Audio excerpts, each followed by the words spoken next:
Olá você, seja bem-vindo a mais uma edição do PB Desporto. Em destaque neste vídeo, Antônio Manuel Góes analisa em que nível estaria o futebol brasileiro caso adotássemos o padrão europeu.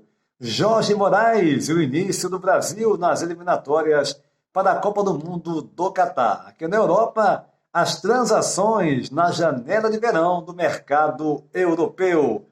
Pedindo a você para, antes de mais nada, se inscrever no nosso canal, dar o seu like e compartilhar os nossos vídeos em suas redes sociais. Vamos até Maceió, Alagoas. Jorge Moraes e o início da seleção brasileira nas eliminatórias e a influência nos clubes no Brasileirão. Olá, Antônio Júnior, forte abraço para você. Estamos aqui de volta no PB Desporto para dizer que esta semana o futebol dá a largada para a Copa do Mundo do Catar. A nossa região aqui, a gente vai disputar as eliminatórias da Copa do Mundo, inclusive com o Brasil já estreando nesta sexta-feira contra a Bolívia em jogo marcado para a cidade de São Paulo na Arena do Corinthians. E depois o time do Brasil, a nossa seleção, vai jogar a segunda partida contra a Bolívia. O técnico Tite, eu gostei muito mais do Tite na primeira parte dele como treinador contratado da CBF. Teve um início muito bom, terminou as eliminatórias para a Copa do Mundo da Rússia em primeiro lugar, disparado, depois conseguiu levar a seleção até a disputa da Copa. E em 2016 o time terminou, a nossa seleção, ou melhor, em 2018, a nossa seleção não conseguiu aparecer muito bem e foi eliminada antes da final da Copa do Mundo da Rússia. E agora a gente está começando novamente as eliminatórias para a disputa da Copa no Catar, que é em 2022. Então a gente tem jogos ainda neste ano e no ano de 2021, quando a gente vai disputar uma vaga para disputar a Copa do Mundo. Eu não tenho nenhuma dúvida que nós vamos estar em mais uma Copa do Mundo. Agora, o que me desanima muito é esse critério que tem o técnico Tite de fazer as convocações para a seleção, mas mantém sempre o mesmo time. O que é que adianta ele levar o maior número de jogadores atuando na Europa e depois os jogadores que são convocados aqui do futebol brasileiro não são escalados como titulares? A gente não tem exatamente numa escalação a possibilidade da gente ver jogadores que atuam aqui no Brasil como titulares da nossa seleção. E para esta convocação, quando a gente tem paralelamente o Campeonato Brasileiro seguindo, com a seleção reunida para disputar os jogos para a Copa do Mundo do Catar, o Flamengo é que mais vai perder. 4 jogadores vão desfalcar o time do Flamengo em 3 rodadas do Campeonato Brasileiro. 2, o Everton Ribeiro e o Rodrigo Caio, 2 jogadores brasileiros na nossa seleção. Aí ele tem o lateral direito, o Isla, que é jogador é chileno, joga na seleção do Chile. E tem o Arrascaeta, que é uruguaio, que está convocado para a seleção do Uruguai. E tem mais esse detalhe, o Isla inclusive é titular, o Arrascaeta hoje é o melhor jogador para mim do Flamengo. E eu acho que mesmo o Flamengo tendo aí uma meninada boa, tendo jogadores voltando depois da contaminação, dentro desta pandemia, esses jogadores vão voltar, vão reforçar o time do Flamengo. Agora, na verdade, 4 jogadores e os 4 são titulares do time do Flamengo, eu acho que fica uma situação mais complicada em relação aos demais clubes do Brasil que cederam jogadores para a seleção brasileira. Um no Palmeiras, um no Atlético do Paraná, outro ali, outro aqui. Então foram poucos jogadores contratados aqui que atuam no Brasil. Enquanto isso, a seleção brasileira do Tite, novamente com jogadores que atuam na Europa.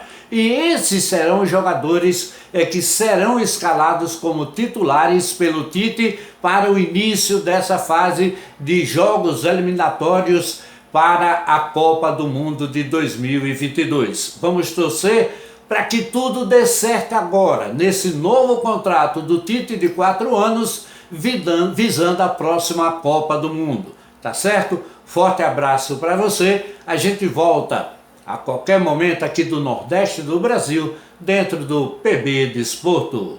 Jorge Moraes, em Maceió, Alagoas. Aqui na Europa, as transações da janela de verão do mercado europeu de futebol sendo finalizadas. A principal delas, o Cavani, o uruguaio Cavani, que vai para o Manchester United. Houve interesse de vários clubes, o próprio Benfica, aqui de Portugal.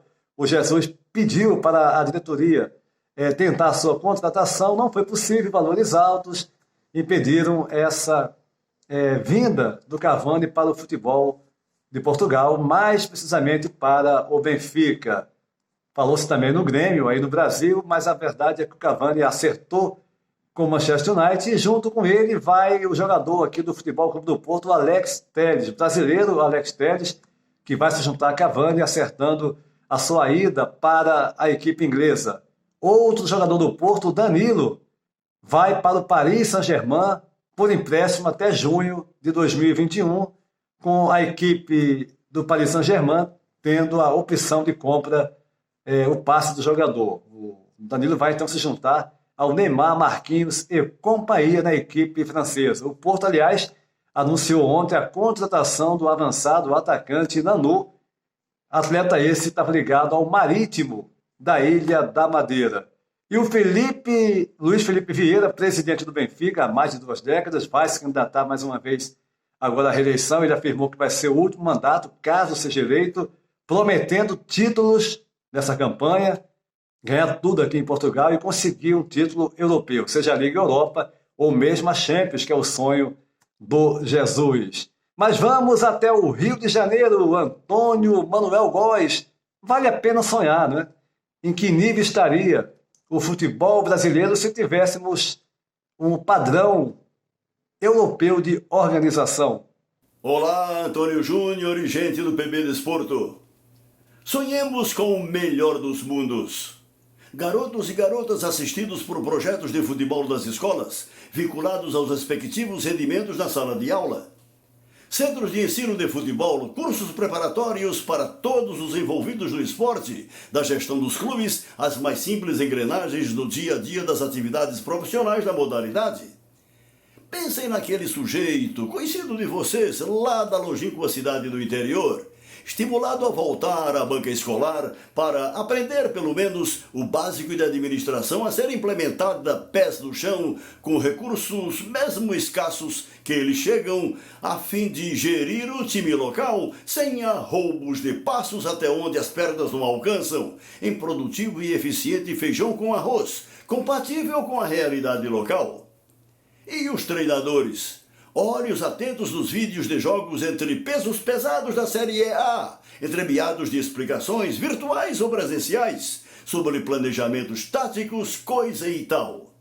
Nesse ínterim, centros de treinamento com relvados perfeitos, sem ondulação ou buracos, grama paradinha no limite daqueles milímetros de altura sobre os quais a bola a rolar de pé em pé, uma maravilha.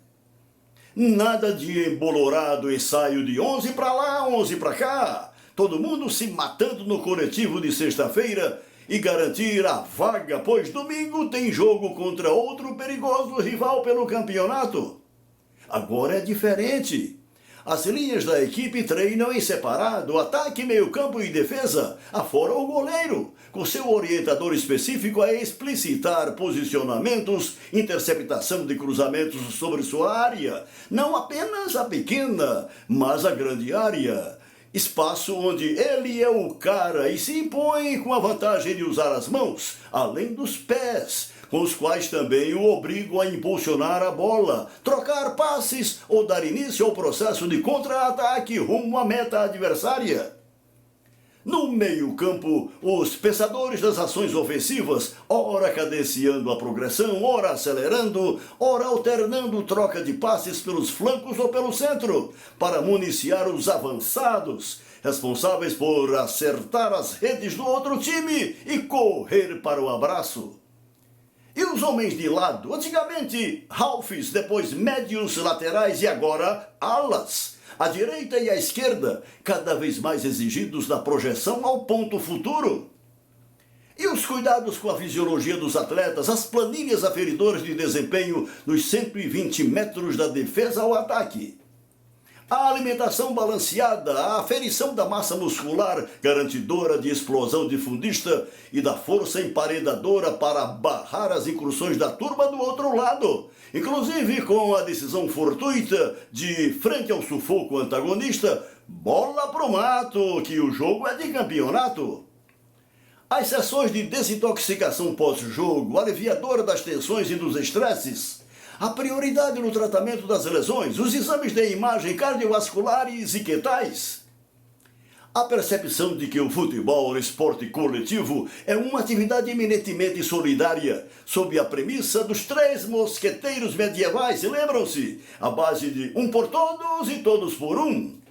A rigor, isso tudo de que lhes falei, ainda bem longe de se tornar uniforme cotidiano entre nós no Brasil, dos grandes centros aos remotos grotões, como em maior ou menor intensidade, virou rotina no continente europeu, com suas receitas anuais de dezenas de bilhões de euros, proporcionalmente creditados a seus participantes em níveis técnicos a cujos jogos de suas maiores ligas assistimos com inveja face à exponencial organização de que se revestem.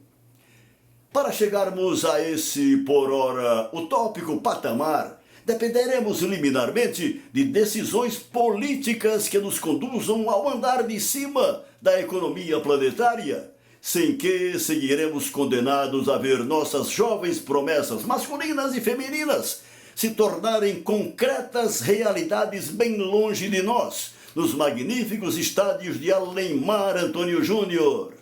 Ok, Antônio Manuel Góes, no Rio de Janeiro. O PB Desporto vai ficando por aqui, pedindo para você se inscrever no nosso canal, dar o seu like e compartilhar os nossos vídeos em suas redes sociais. A todos um abraço e até a próxima!